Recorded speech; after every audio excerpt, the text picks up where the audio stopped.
వెళ్ళరండి ఇటురండి. కూటమిగా పర్యటించడం జరుగుతుంది.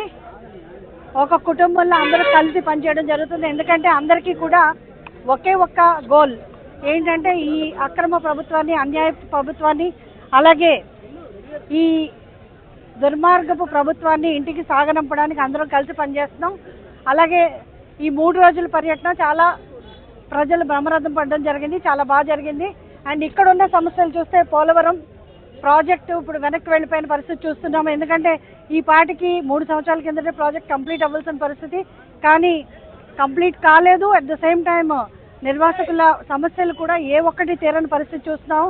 ప్రతి సంవత్సరం ముంపుకు గురవుతున్నారు, చాలా ఇబ్బందులు పడుతున్న పరిస్థితి ఉంది. కాబట్టి ఈరోజు కేంద్ర ప్రభుత్వం, రాష్ట్ర ప్రభుత్వం 2 కళ్ళై ఈ పోలవరం ప్రాజెక్టును ముందుకు తీసుకెళ్లవలసిన పరిస్థితి ఏర్పడింది.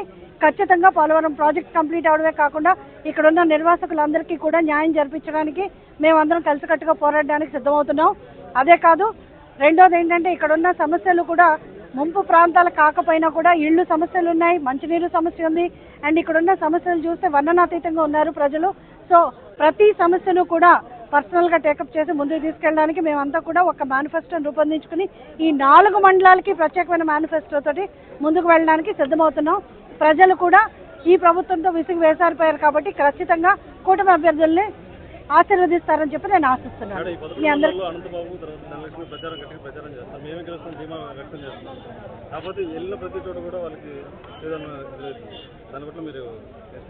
అంటే ప్రచారం చేయడం ఎవరికైనా అది హక్కు అండి, వాళ్ళు ప్రచారం చేసుకోవచ్చు.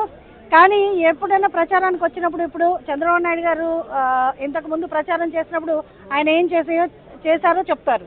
అలాగే బీజేపీ మేమేం చేసామో మేము చెప్తాం. కానీ చెప్పుకోవడానికి ఏమీ లేని వైసీపీ ఏం మాట్లాడతారు అన్నది నాకు తెలియదు.